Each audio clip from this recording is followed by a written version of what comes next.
Welcome everyone to today's webinar, How to Modernize Your Revenue Cycle in 2020. I am Ayla Ellison with Becker's Hospital Review. We will begin today's webinar with a presentation and we'll have time at the end of the hour for a question and answer session. You can submit any questions you have throughout the webinar by typing them into the Q&A box you see on your screen. We are looking forward to hearing your questions. Today's session is being recorded and will be available after the event. You can use the same link you used to log into today's webinar to access the recording. At this time, I am pleased to turn the floor over to our fantastic presenter today, Carrie Moneymaker, the Vice President of Solution Designs at Zotec Partners. Carrie, I'll turn the floor over to you. Thank you, Ayla. I appreciate it, and a big thank you to Becker's for this opportunity to talk about something that is very near and dear to my heart. And also thank you for everyone who has joined on, as we were saying, as a real case of the Mondays, a Monday after a nice long holiday weekend. So hopefully everyone can stay awake at your desks while we roll through this, and look forward to any questions that you might have at the end. So today I would like to talk about how to modernize your revenue cycle in 2020. I hope and imagine that this is a topic that's on the forefront of many of your minds, asking you, is your revenue cycle outdated? And as I talk to a lot of people across the United States, I find that three commonalities I see repeatedly when I ask, is your revenue cycle outdated? And of course it is, in some way, shape, or form. And when was the last time you reviewed your entire RCM process as a whole? Measured, targeted, transparent outcomes aligning to your mission. What I find is that people are not making decisions with predictive analysis. They're looking at aged data. And are you really reflecting on if your patients are satisfied with your end-to-end experience? You know, your patients are the consumers, and they're in full control over their healthcare interaction from the clinical side, but are they in control of that interaction with you on the financial, on the revenue cycle side? And how are you addressing this issue? So back to the situations I see repeatedly. People fall into one of three categories, generally speaking, when I ask about the rev cycle.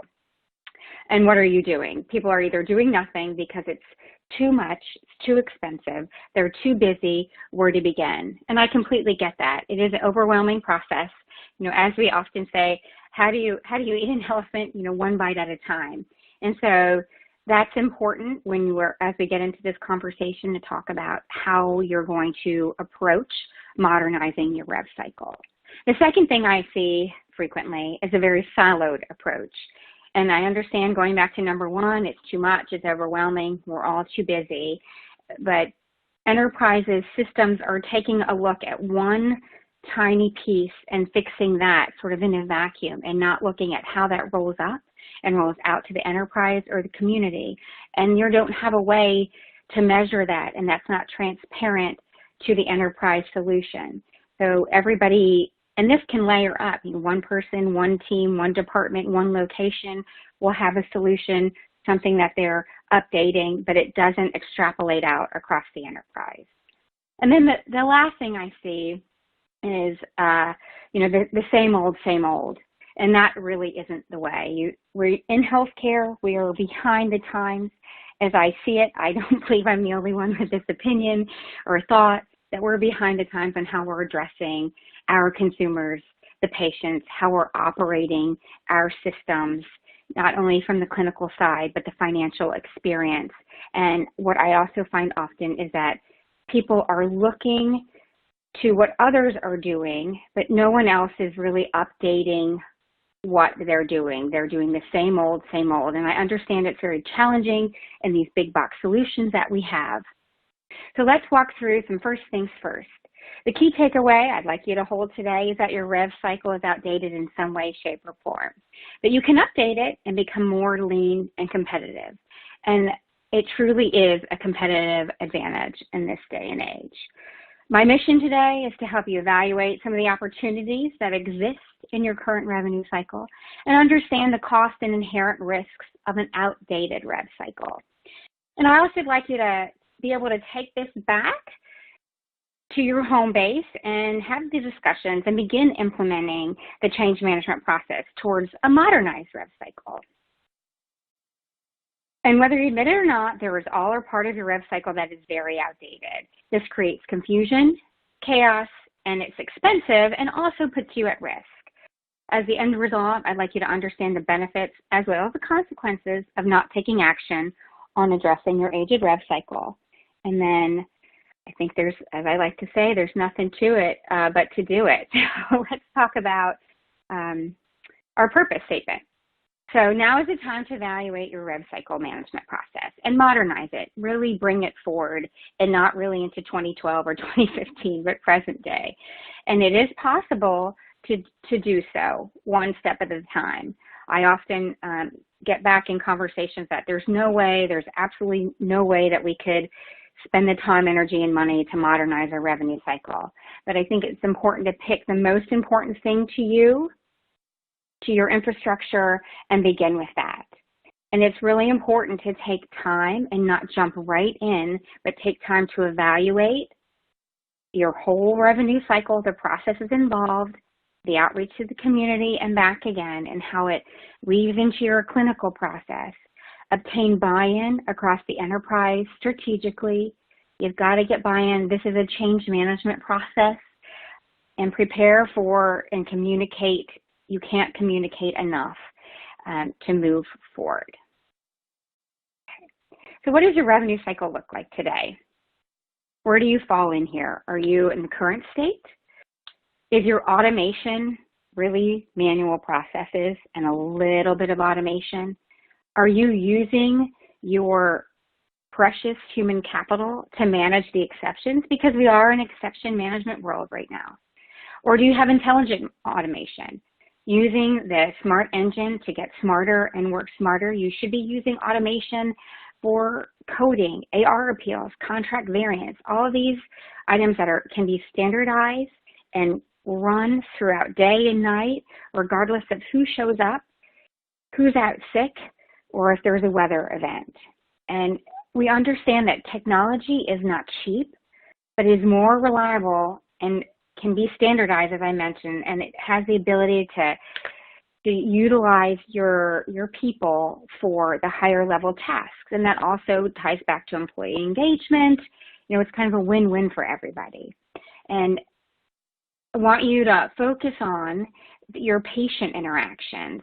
Are your patients receiving the same handling, the same campaigns? Another thing I often hear is, Carrie, we don't have the time to understand how our patients want to be treated, how they want to be engaged, what information they want to be communicated back and forth. Or I also hear, nobody likes text messages. Nobody wants to log onto a portal. Well, if you believe that, I encourage you to take a look out into the ether and talk to some peers, look up some things on the internet. Patients really do want to be engaged electronically. I'd like you to think about patient segmentation, identifying your patients early on and following them through the process, tying that into your outreach and engagement proactively for a very simplified financial experience. If we're all being honest with ourselves, we make the financial experience for the patients far too cumbersome. It's not timely, it's not transparent, and most of them don't understand what's going on. With a lot of our big box solutions that we have out there, we find that it's an all or nothing, gotta lean all in, which leads us to adding on lots of bolt-ons. And that does not provide for seamless interactions and interoperability. Our disparate systems aren't talking like we think that they are or even should be. And we want to switch from the minimal or no machine learning and algorithms to predictive analytics and transparent data. And that will help mitigate the whole lack of transparency that we're seeing out there. So just, what are some things that keep you up at night? I'm sure there are many. Thinking about work and your business and your practice or your clients. Are you succeeding with MACRA? The success rate is not as positive as we think it will be, and physicians and providers don't really understand it with some clicks. And we think that we're building these reports and sending out data and expecting a positive return to find out that we haven't met that mark. Are you monitoring this information proactively?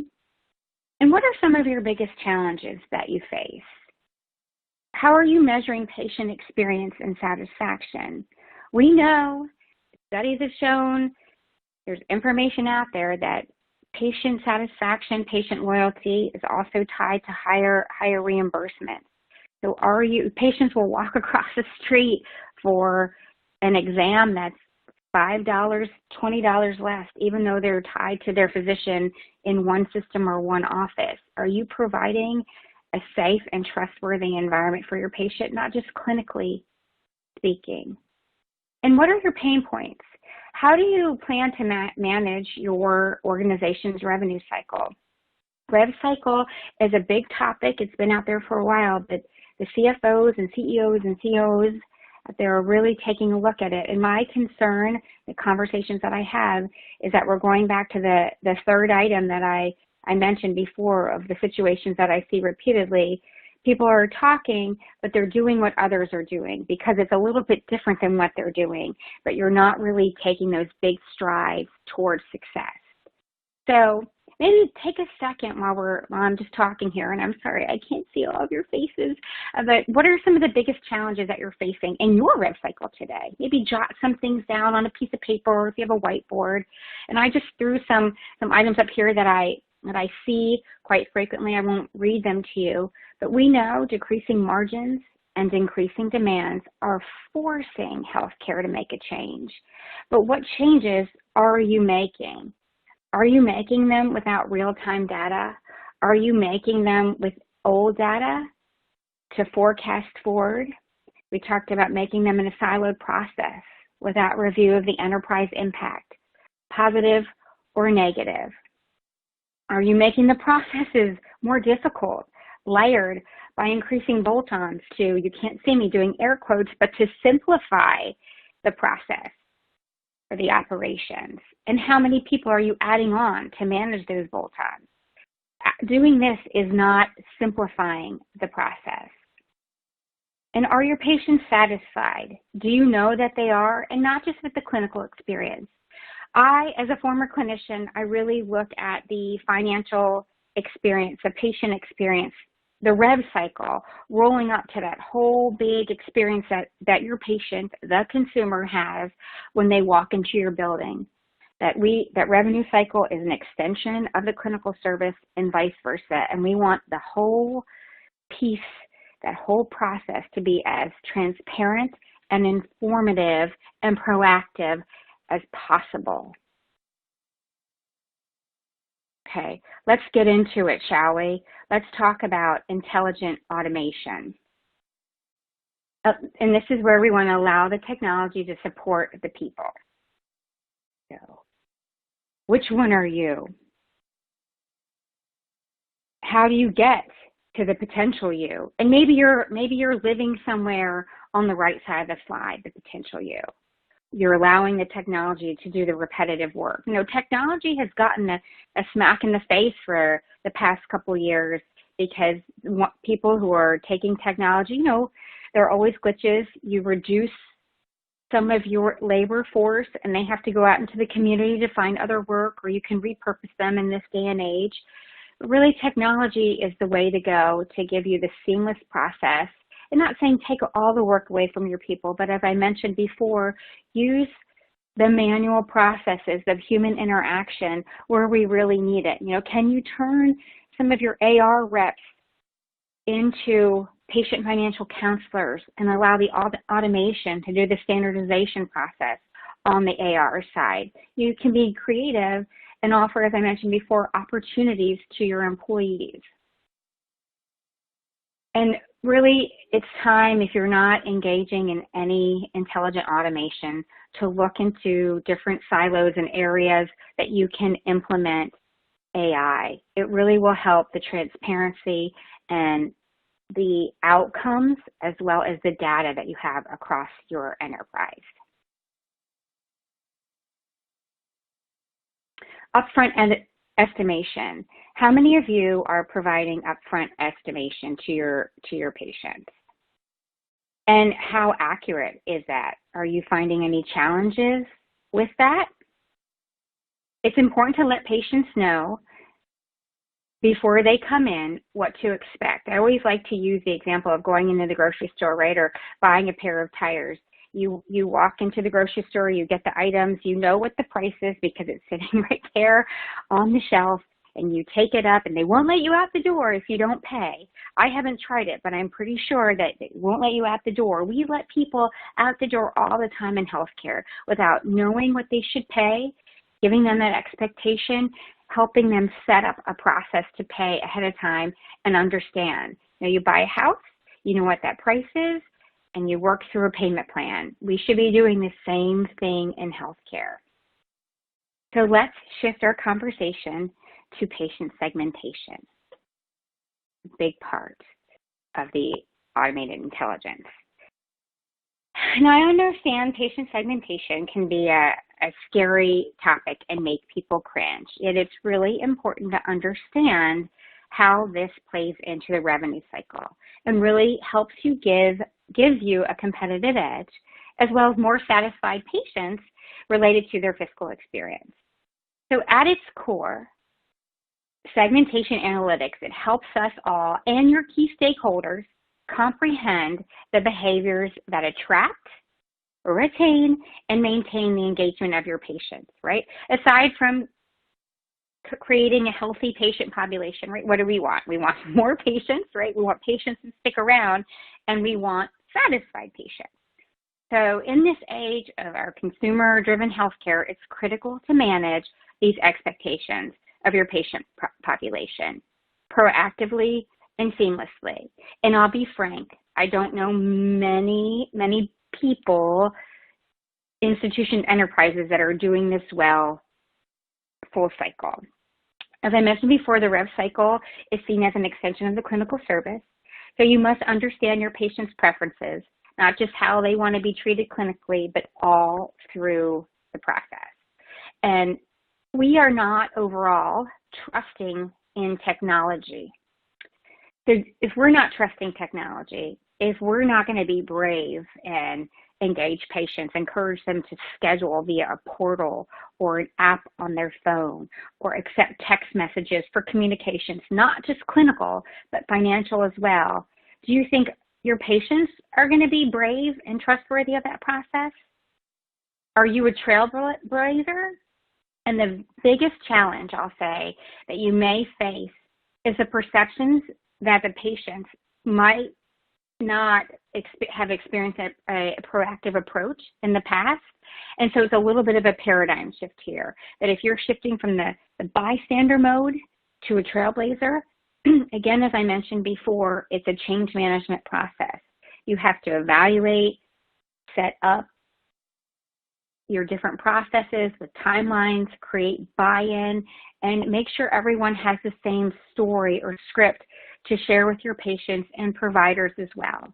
One thing we forget is that patients are in front of the providers more than we are, so we want the transparency to extend to the providers as well. And in order to succeed here, you want to communicate early and you want to communicate often. And get your early adopters in this process, and they can be from the administrative side and or clinical side. And find your long-run champions that will help you carry this forward. Okay.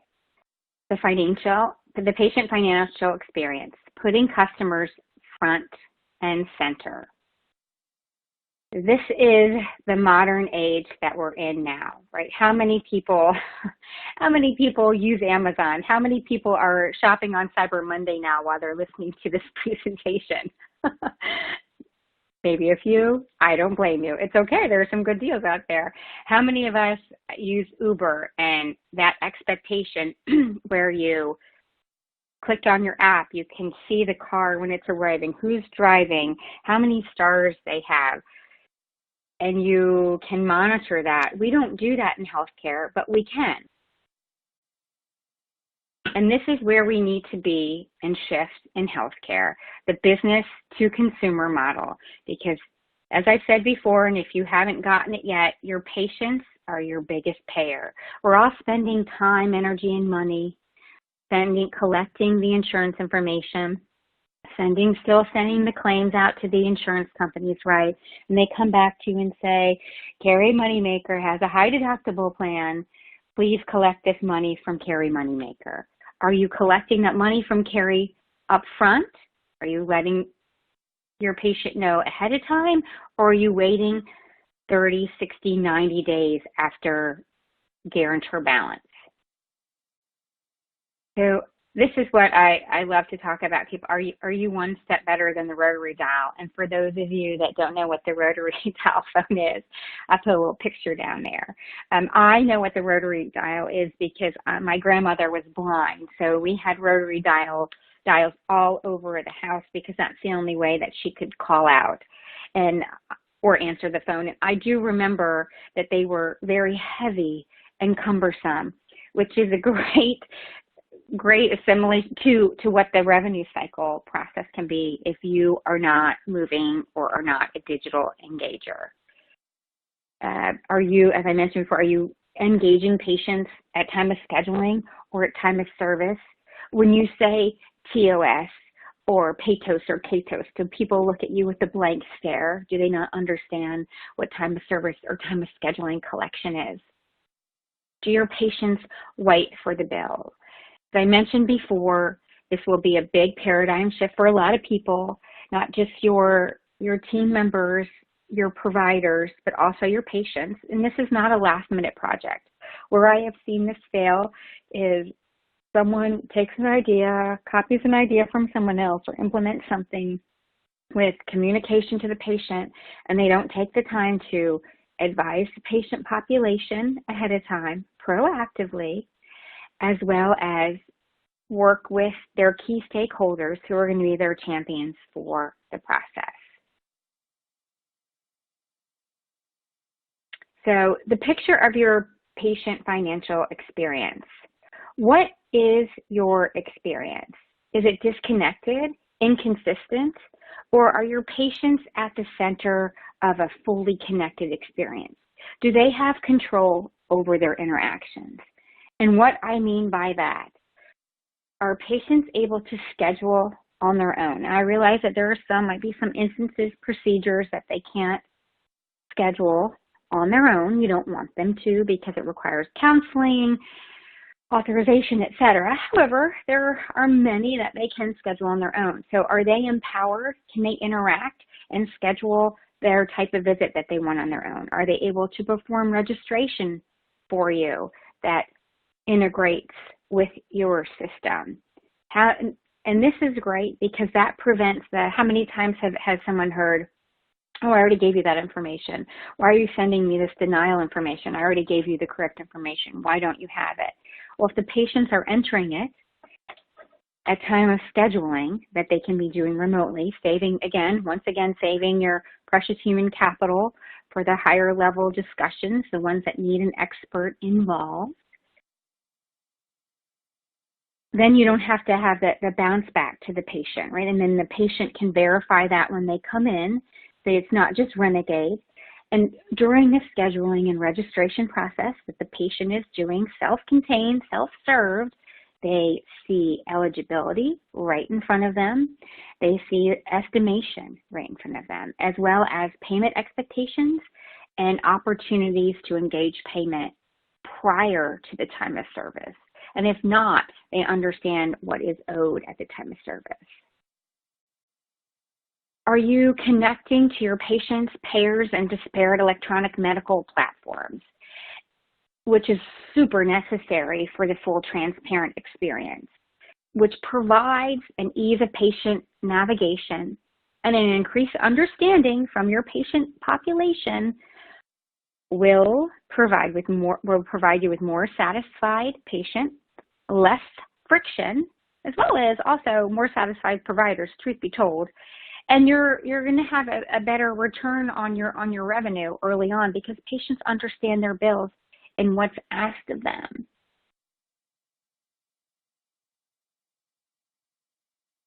Simplicity here is the name of the game.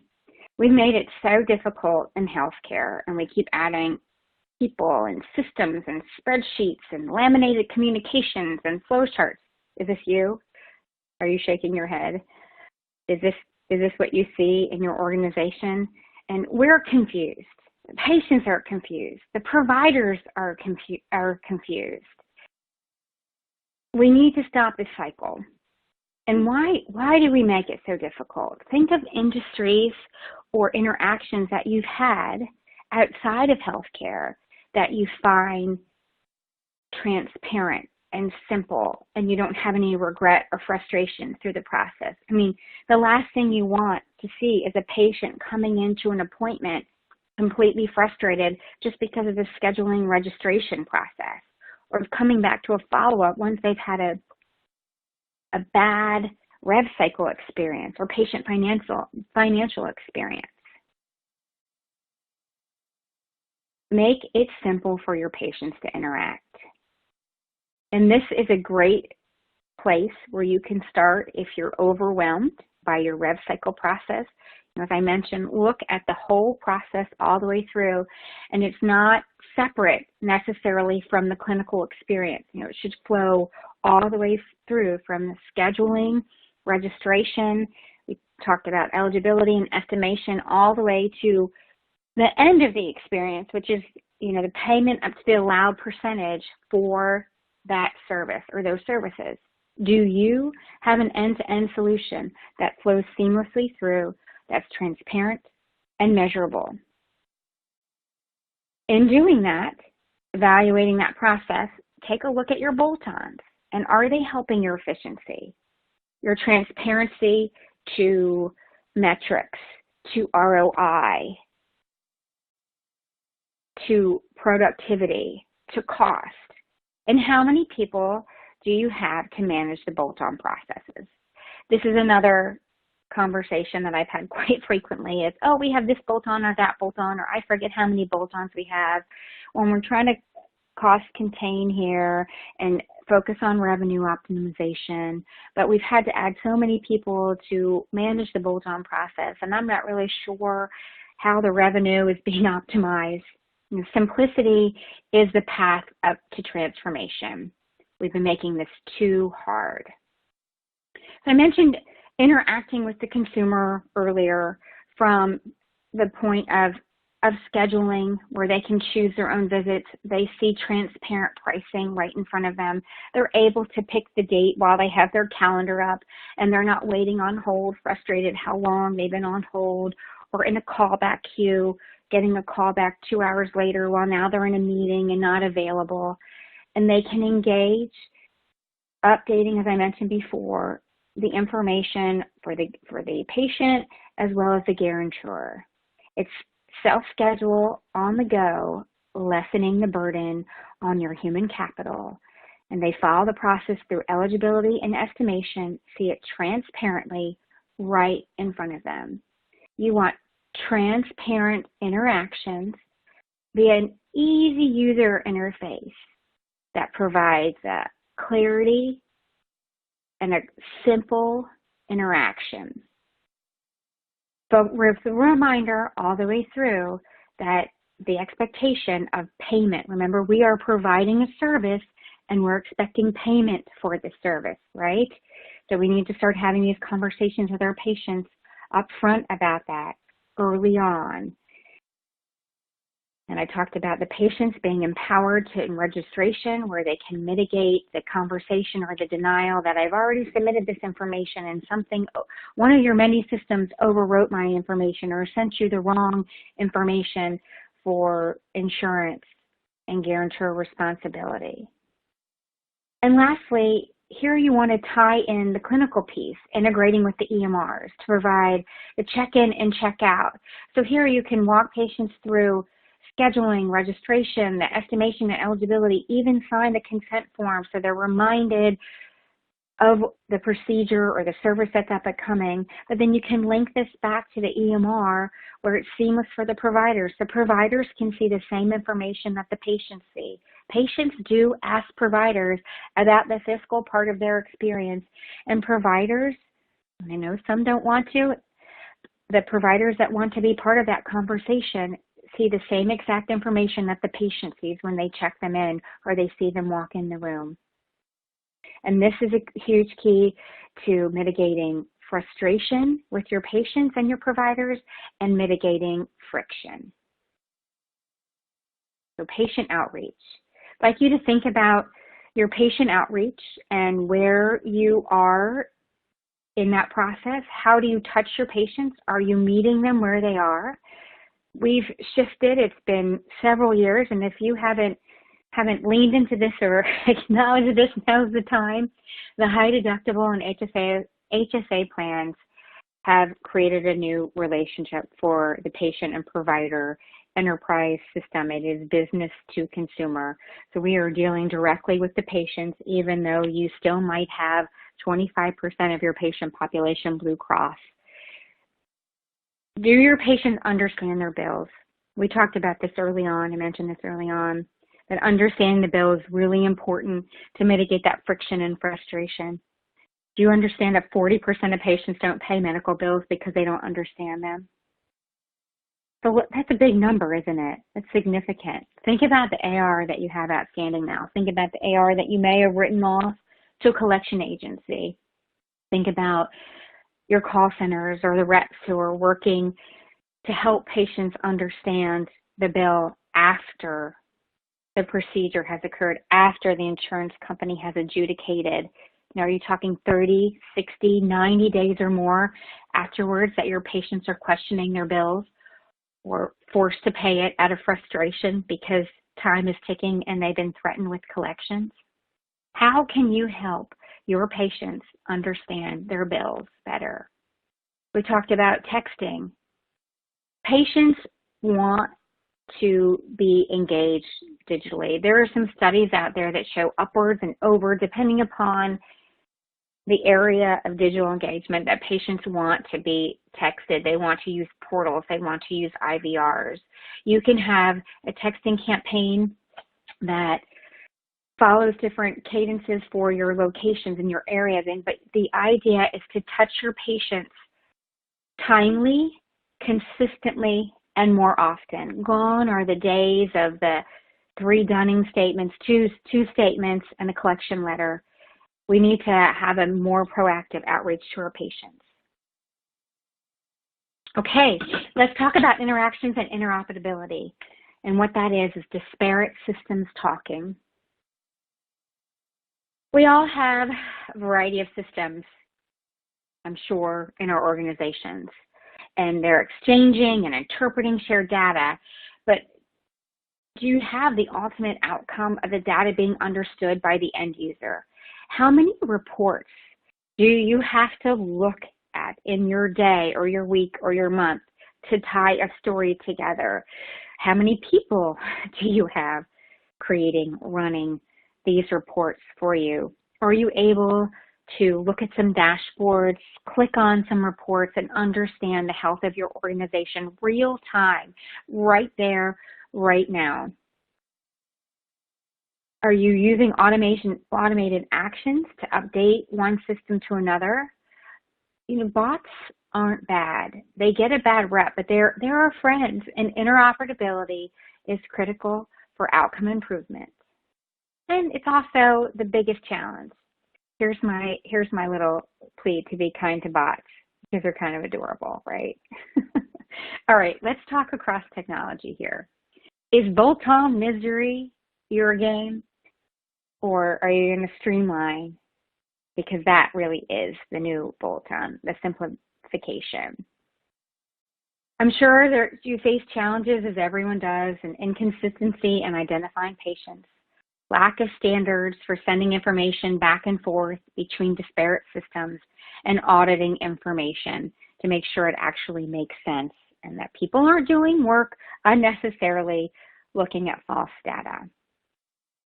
Streamlining and finding an end-to-end solution will help mitigate adding bolt-ons. And I know there are some great big box solutions out there, and not everyone is strong in clinical or strong in RCM. And sometimes you have to have an expert system interface, interject into the process.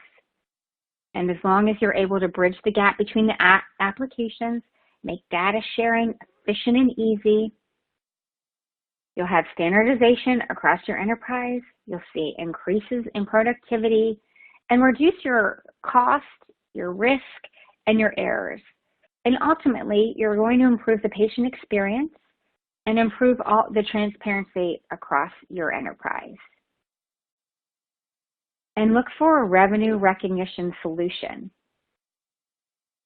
Can you dive down to the claim level for evaluation, for projections, and to understand if you're getting paid properly and timely? Do you look at your enterprise and feel that you have a transparent process, that you can look into any silo, any piece, and understand what's happening, as well as roll up to the success of your enterprise and make future decisions? Do you reconcile back to your bank and your GL and your rev cycle system? And some real-time management information is key. I've also been in some conversations not too long ago where people are making very big decisions based on older information. Speaking of making decisions on older information, let's talk about predictive analytics, which leads to revenue enhancement. It's important when you're evaluating your revenue cycle process, as I mentioned before, not just look at the back end piece once the claim goes out the door, but from the time of scheduling all the way to payment, to be able to evaluate where you have pitfalls and opportunities to make swift and quicker action and action plans for items and processes that are going to require more time, more investment with technology, and or people. When you're evaluating your solution, you need to have some tough conversations with yourself and the people with whom you work to talk about what you don't have at your fingertips and what you're using for bolt-ons. And I often find that contracting, carrier shift, procedural intensity, and denial trends and high deductible plans are a big gap, and the bad debt by geography tied to your guarantor mix. In this day and age, when the patient is our primary carrier and you're going back to negotiate your contracts, do you have a very seamless, simple reporting that can tie your contracts to what was paid, when it was paid, and what percentage of bad debt for that carrier goes out to your patients? It's really important to monitor your fee schedules, not only to paying carrier, but filing carrier. You can track carrier opportunities out there and look at demographic map views and take a look at your guarantor payment analytics. It's important to also understand that because that's how you're going to engage with your patient. We talked about the patient segmentation, and that will help you understand who needs early on interaction, financial discussions, who you can let out the door and send a text message to and they'll pay, who prefers a paper statement. So back to predictive analytics. Let's not guess about the future. Big data is great. It's necessary and critical to use the information to your benefit. However, most people are drowning in the big information and not able to make sense of it. So more efficient, less friction, forward-looking utilization will help you press for authorization and staffing. And you need to also consider data security around your analytics as well. Let's begin with the end in mind. We want to walk our talk, right? So when we talk about, again, revenue recognition and enhancement, looking at the advantages of moving forward, of modernizing your rev cycle and technology, you want a single integrated platform, individual charge approach, closing very timely, and you want to be able to report on your variability and the transparency, and the integration is really key amongst your disparate systems, pulling all of your interactions into one story that everyone can see consistently and seamlessly.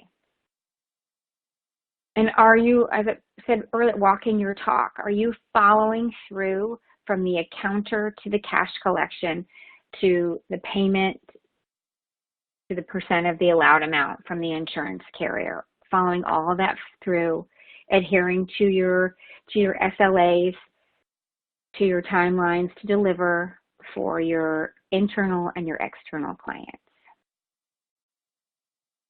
Okay, so let's remember what we learned. I guarantee your revenue cycle is outdated somewhere along the way. By doing the same thing in a new way, it's not modernized. We need to break our thoughts of progress and solutions. We need to look outside of your current situation, what your peers and neighbors and like businesses are doing, and go for the change that will make a difference to your patients, providers, stakeholders, and community. We need, as I said early on, we need to be brave in healthcare. We need to start taking big steps forward because we are very behind in how we communicate with our patients proactively. And let's not forget, this is a change management process. So it is going to take time, and you need to get some buy-in and create your key stakeholders. So I'll turn it back over to Becker if we have any questions at this time. Thank you so much, Carrie, for that fantastic presentation. And like Carrie said, we will now begin today's question and answer session. So please submit any questions you have by typing them into the Q&A box you see on your dashboard, and we will try to get through as many questions as we have time for today. We've had several questions come through throughout the presentation, so I'll go ahead and start with those. The first question for you, Carrie, this person wants to know, what role does employee education play going forward in revenue cycle in 2020? So they're asking about assessment of skills and training on annual CMS change updates, etc. That's a great question. So I take a big sigh because the employee is so important, right? I look at your boots on ground, your frontline team members as one of your key stakeholders, right? They need to have the buy-in, the knowledge to be able to communicate within the team, as well as if they're patient-facing at all. As far as, the CMS and payer rules, I think that can be managed within the functionality of that specific employee or role. I prefer to allow the system to be updated with those rules so that when the team member is working, I would imagine in their high-level exception management world, that the engine will help them understand and notify them where there is a new payer CMS update. And that's tricky how you communicate those out to the team to have a consistent message if you do it outside of a system. Also, just back to the employee education, I think it's important, even if someone might not have that front line, or even they're more on the back end, if you will, if you're providing change management, if you're modernizing your workflow, it's important for everyone to really understand what that means.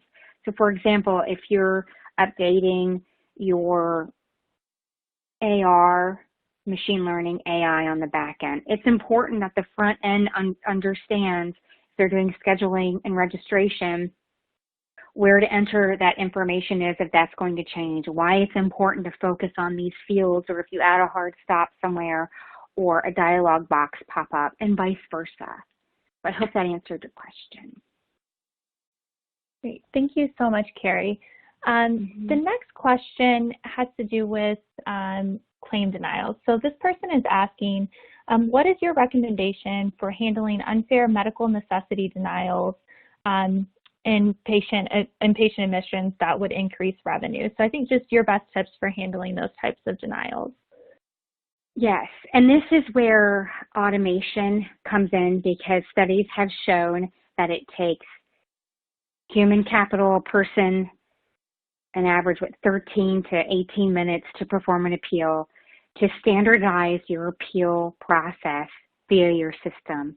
And I hear you on the unfair piece. And what that does, if you standardize that with automation, you're able to capture all of those like denials across a location, an area, your enterprise, and submit that en masse back to the carrier. And that is really what changes behavior, right? The onesie twosies, the ones going out in a packet in the mail of 5 or 7, you're like, ha, take that, United Healthcare, or whoever it may be. That's really not making a difference. It's sending back the information when you have a direct connect to the insurance carrier with the information, the messages that you've received from them, packaging that appeal back in their language and sending it back for their review. Great. Thank you so much. Great tips there. This next question for you, Carrie, kind of going over like all of the great information that you shared during this presentation. And this person wants to know just what's the trick to getting senior leadership on board to accomplish all of these goals? That's a great question. And I think going back and doing your homework in that, look, I know it's going to take time out of your day, time out of your team members' days to evaluate your processes and find opportunities for improvement along the way. And when you do that, and it's okay to interview people and help the people boots on ground give you feedback on what can be done better or where you have gaps. And when you put that out, whether you do process, department, silo by silo, however you want to look at it, you will find a trend across the way of how it leads back to your pain points, to your gaps. And I think a big thing for upper leadership or senior leadership to hear is truly, we are patient facing, patient focused now. And if your patient is not at the center of your experience, you're really missing the mark. And they will go somewhere else. They will find someone else. You are not the only game in town. There are other opportunities out there for them. And mitigating that patient frustration and that friction will also give you less frustrated providers too, because it's all tied together. Great advice, Carrie. And I'm going to actually, there have been a few questions that have come through on similar topics. I'm going to sort of combine them into one question for you. Okay. And so these questions are about just how do you control bad debt? So we've had a few individuals ask about, for your best tips on, controlling small balance write-offs or patients that just ignore their statements. And then another person asked about, like custom or tailored communication for certain patients. So just really your best tips, Carrie, for kind of minimizing those small balance write-offs and any other advice you have in that area as well. Okay, I'll try not to geek out on this because this is one of my sweet spot areas that I love to talk about. So, all right, controlling bad debt, small balance write-offs.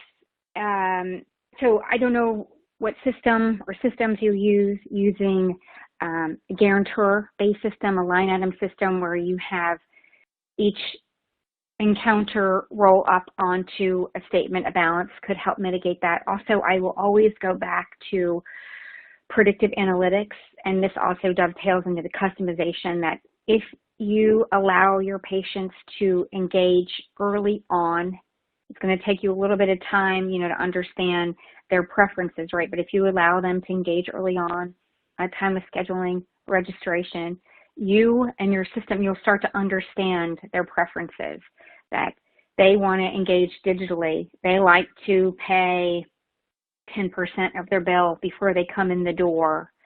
This person wants to see a statement. They want a guarantor balance where you can push a text out to them or a notification that there's information out on their financial portal for them to log in and update insurance, put their HSA card in so they can get paid. So all of that really ties together that early on.